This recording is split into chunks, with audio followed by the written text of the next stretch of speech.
Bem, eu gostaria de dirigir a minha fala introdutória aos senhores como uma formação de referência, para que nós possamos entender como chegamos ao ponto em que nós estamos hoje. E um ponto em que precisamos, justamente um ponto em que estamos hoje, em que precisamos recordar, lembrar a sociedade que o aborto não é uma escolha individual, mas sim um crime contra a humanidade. E pode parecer algo muito distante da nossa realidade, mas eu vou dar um exemplo bem concreto para que a gente possa entender melhor essa lógica, né? Então imaginem que nós recebemos, né, hoje a notícia de que em um determinado hospital aqui da região, uma pessoa entrou numa maternidade e com uma caneta ela foi perfurando o coraçãozinho de todas as crianças que estavam lá no berçário. E que ao final, mais de 1.200 bebês foram assassinados. Esse cenário é muito assustador, né? É horrível a gente pensar numa coisa dessa, é revoltante, né? Inaceitável. No entanto, não é uma ficção. Essa é a realidade dos nossos dias.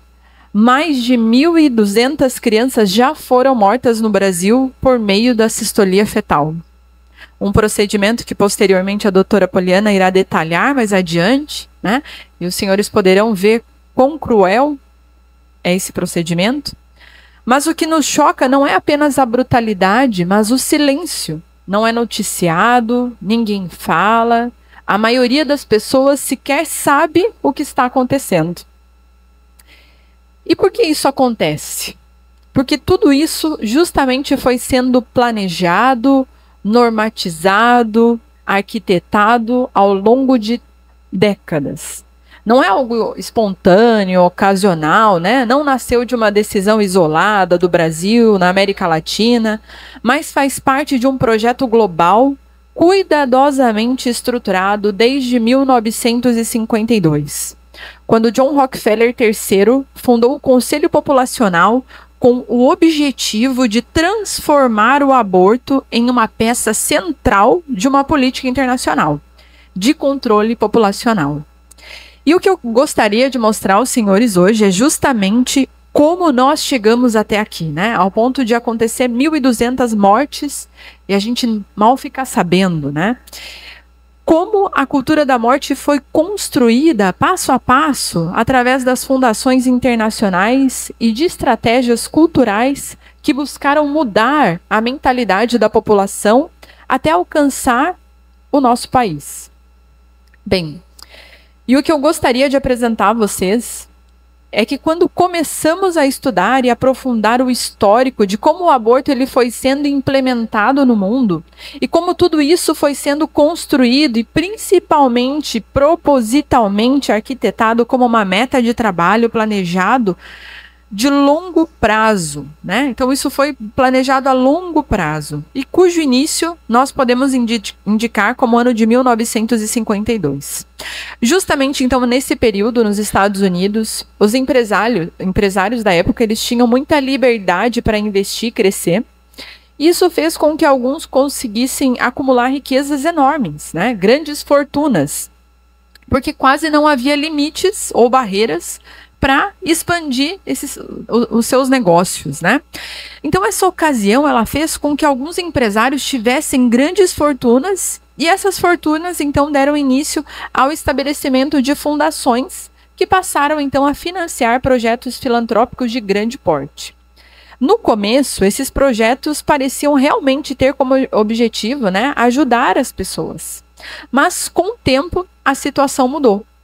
E essas fundações passaram a assumir o comportamento de um governo paralelo.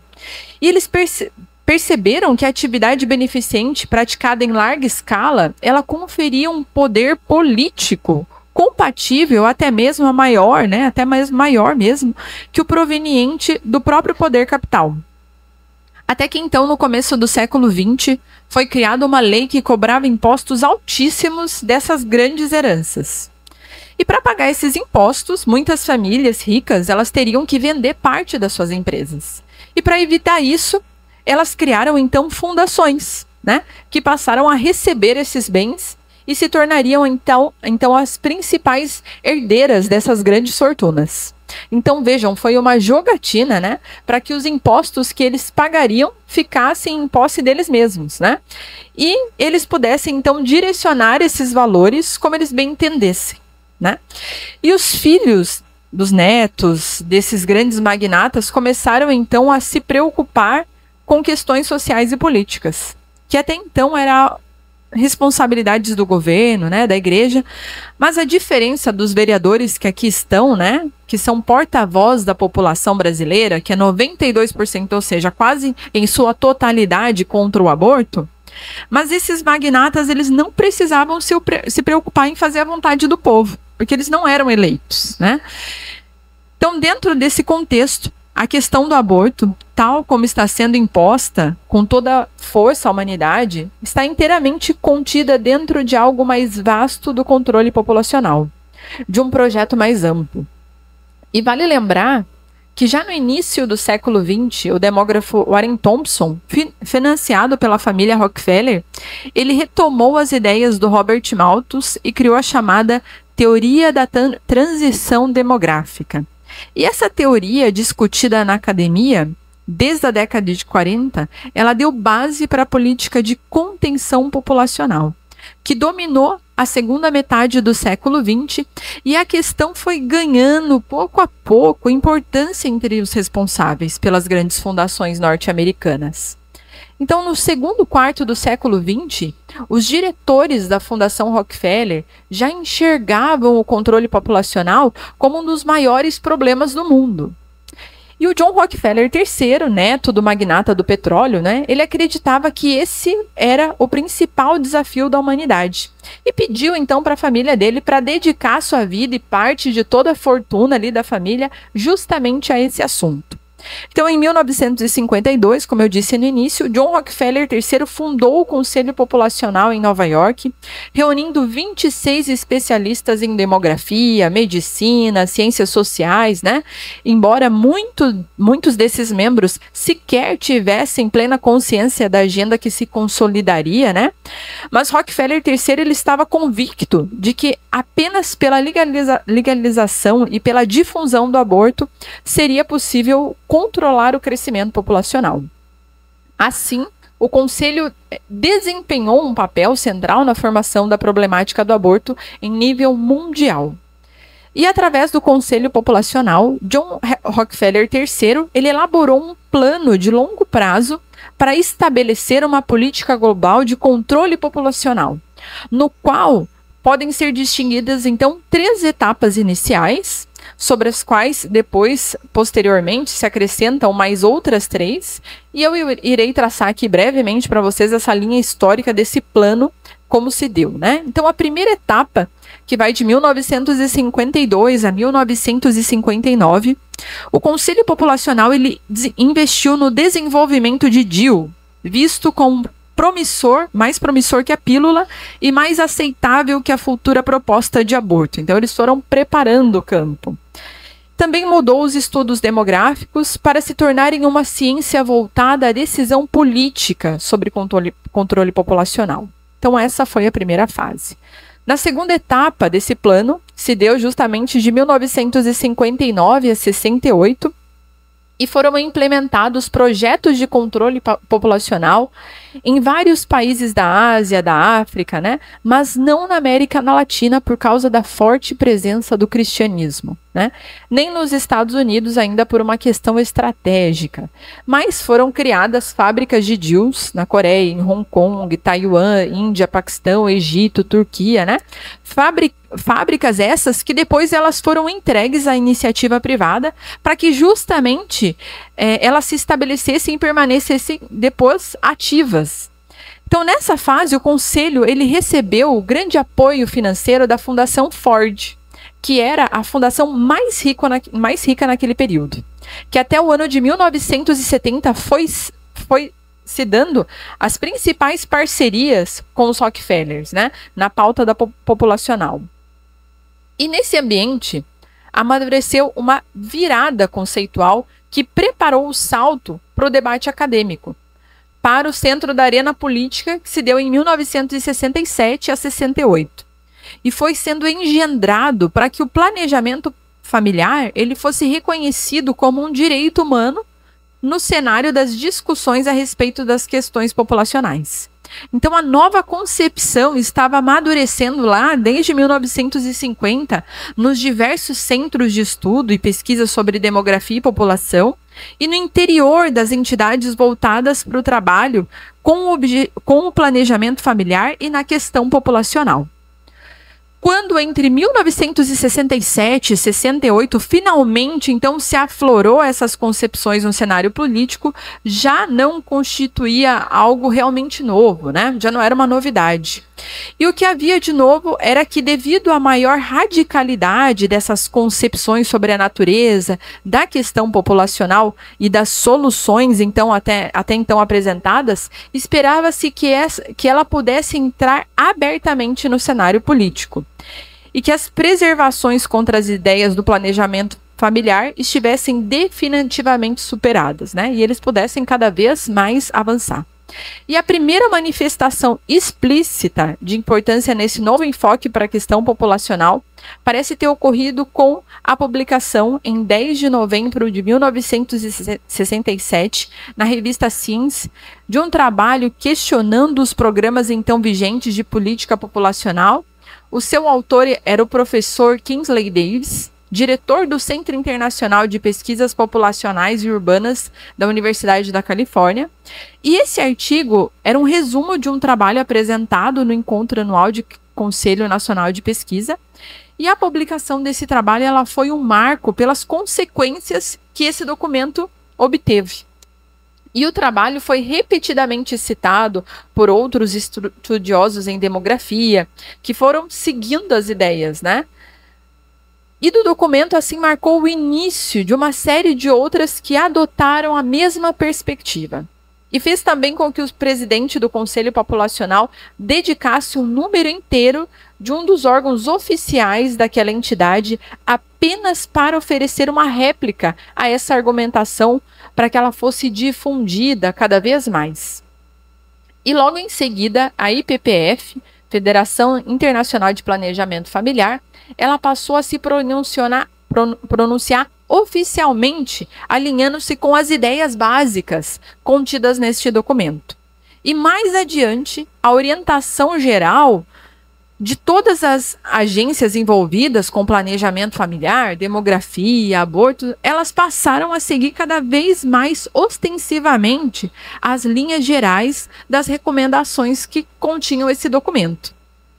Isso ocorria porque o que aflorava nesse trabalho não era as ideias pessoais do Kingsley Davis, mas uma concepção sobre as questões populacionais que estava apenas esperando o momento ali oportuno para se manifestar mais claramente e passar a exigir uma aceitação mais explícita por parte aqueles que detinham o poder político e o controle das agências envolvidas com o aborto e o planejamento familiar. Então, essa inflexão intelectual, ela abriu espaço para medidas políticas cada vez mais agressivas no período seguinte. Então, tudo isso foi uma preparação, né, como eu disse, as 3 primeiras fases, para adentrar na terceira etapa, que se deu em 1968 a 1974. No qual, então, houve um forte lobby para que o governo dos Estados Unidos tratasse o controle populacional mundial como uma questão de segurança nacional. Culminando, então, o resultado disso foi o relatório Kingsley, né? Sendo o qual nenhum país teria, no qual continha, né, ali estava dito que, segundo este documento, nenhum país teria reduzido o crescimento populacional sem recorrer ao aborto. Então, esta seria a solução, né? Em paralelo, a USAID passou a financiar, em escala mundial, programas de esterilização, contraceptivos e abortos, tanto por meio de iniciativas de legalização, quanto também pela prática clandestina de aborto. E a agência também financiava pesquisas, né, que resultaram no uso de substâncias de efeito abortivo. Ela distribuiu centenas de milhares de instrumentos para a prática de aborto em mais de 70 países, inclusive onde o aborto era ilegal. e ajudou ainda a estruturar redes de clínicas clandestinas. E o diretor da USAID, ele afirmava que com os recursos aprovados pelo Congresso, um dos maiores já destinados a um programa externo desde o Plano Marshall, seria impossível, então, né? Seria possível, melhor dizendo, reduzir fortemente o crescimento populacional apenas em 5 anos, ou apenas em 2 anos, se o aborto fosse incluído. E como eu disse, essa estratégia se deu em 3 etapas, que acabei de expor, e depois, posteriormente, mais 3 etapas foram acrescentadas. E assim, então, a 4ª etapa se deu de 1974 em diante, né? E diante da oposição crescente dos países de terceiro mundo, que defendiam o desenvolvimento econômico em vez das pílulas e abortivos como solução ali do controle populacional, houve, então, uma mudança de estratégia. E a questão passou a ser apresentada como parte da emancipação da mulher sob rótulo de direitos sexuais e reprodutivos. Daí, então, ao invés de concentrar esforços apenas em lobbies políticos, né, os recursos eles foram sendo cada vez mais aplicados a uma revolução cultural de caráter sexual, com financiamento à dissidência, até mesmo dentro das igrejas, do movimento homossexual, a educação sexual liberal e a relativização moral. A ideia era que justamente pressionar os governos não bastava mais. Era preciso mudar a cultura das pessoas por meio de uma revolução sexual. E essa mudança ela trouxe como resultado a ONU que se tornou a mais favorável ao aborto. E após as conferências de Bucareste, que foi em 1974, depois do México em 1984 e posteriormente a entrada de ONG ditas feministas, fortaleceu então a Conferência do Cairo, que se deu em 1994, e a de Pequim em 95. E foi consolidando uma postura abertamente favorável ao aborto e aos novos ditos direitos sexuais e reprodutivos. E a disseminação das ideias apresentadas nesses 2 eventos levou, então, em 1996, à reunião fechada de Glen Cove, né? Uma reunião a portas fechadas de Glen Cove, coordenada pelo Fundo de Atividades Populacionais da ONU. E nela, então, foi definido um plano de progressão gradual sobre os países, especialmente na América Latina, acusando-os de violarem os direitos humanos caso eles não legalizassem o aborto. O plano, ele previa criar uma jurisprudência internacional que reconhecesse o aborto como um direito humano dentro da própria Declaração Universal de Direitos Humanos. Inclusive, isso pode ser verificado através do memorando do Centro de Direitos Reprodutivos de Nova York, que foi divulgado em 2003 no Congresso americano, e no qual previa, inclusive, que essa campanha final ela poderia ser deflagrada logo após o ano de 2007. Então, dada essa estratégia que começou, então, da 4ª etapa, começou a 5ª etapa, que vai de 1978 em diante. E a 5ª etapa, ela começa justamente após a morte repentina do John Rockefeller III, em um acidente de carro. E nesse momento, os seus irmãos mais jovens ali, eles assumiram o maior protagonismo da questão do controle populacional. E essa fase, ela marcou também uma aproximação com parte do empresariado e da elite política americana, que passaram a apoiar os movimentos que tinham como bandeira esses temas do apoio ao movimento homossexual, a legalização do aborto e a educação sexual liberal, especialmente na América Latina. Após isso, nós adentramos então na última etapa, que é a 6ª etapa, que ela inicia em 1993 e está sendo traçada e tentada implementar até os dias atuais. E se deu quando surgiu o IPAS, que é uma ONG criada após a proibição da USAID de financiar o aborto no exterior. O IPAS, ele passou a treinar médicos, a fornecer equipamentos e apoiar clínicas clandestinas, além de promover o conceito de aborto seguro. Em parceria com outras instituições internacionais, ela criou o Consórcio de Cuidados Pós-Aborto. Difundiu protocolos que, na prática, ampliavam o acesso ao aborto medicamentoso. mesmo em países onde não havia previsão legal, né? Ou seja, a população era contra isso, em nenhuma hipótese era aceito o aborto. No Brasil e no Uruguai, médicos ligados ao Conselho Populacional, então eles introduziram o uso desses fármacos para promover o aborto, com respaldo em políticas públicas.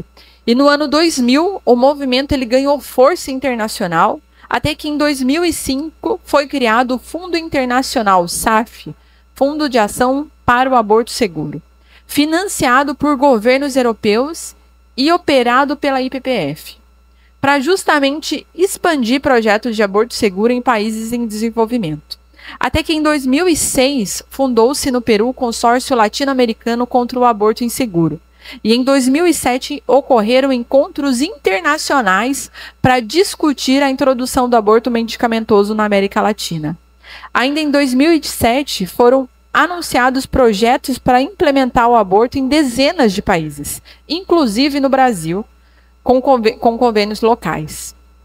E finalmente, então, em outubro de 2007, estava previsto em Londres uma grande conferência mundial sobre o aborto, que tinha como objetivo, cujo objetivo era preparar uma ofensiva coordenada em 2008 para acelerar essa meta de tornar o aborto legal e amplamente acessível em todo o mundo até 2015.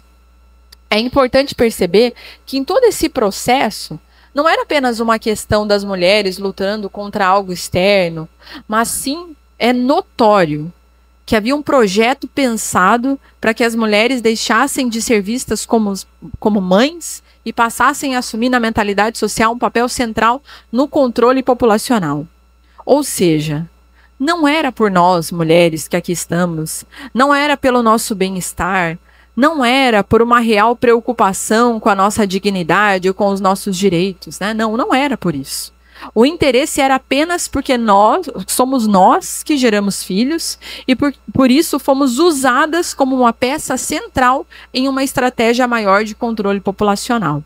E eu falo aqui também como mulher e advogada, eles não estavam preocupados conosco, nem um pouco, com a nossa saúde, com o nosso futuro. Eles estavam apenas nos instrumentalizando, usando a fala do nosso corpo e a nossa capacidade de gerar vida como ferramenta para avançar uma pauta que nunca foi para o nosso bem, mas sim para servir de interesse externo e político.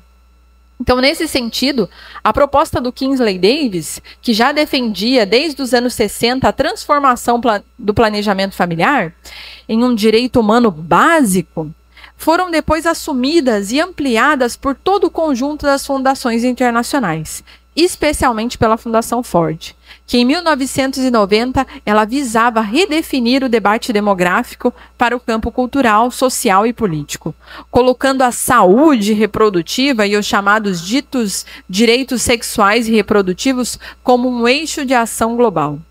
E a partir desse momento, então, a ONU ela foi instrumentalizada para impor internacionalmente essa agenda, utilizando seus comitês e conferências para reinterpretar os direitos humanos de forma a incluir o aborto como sendo um direito.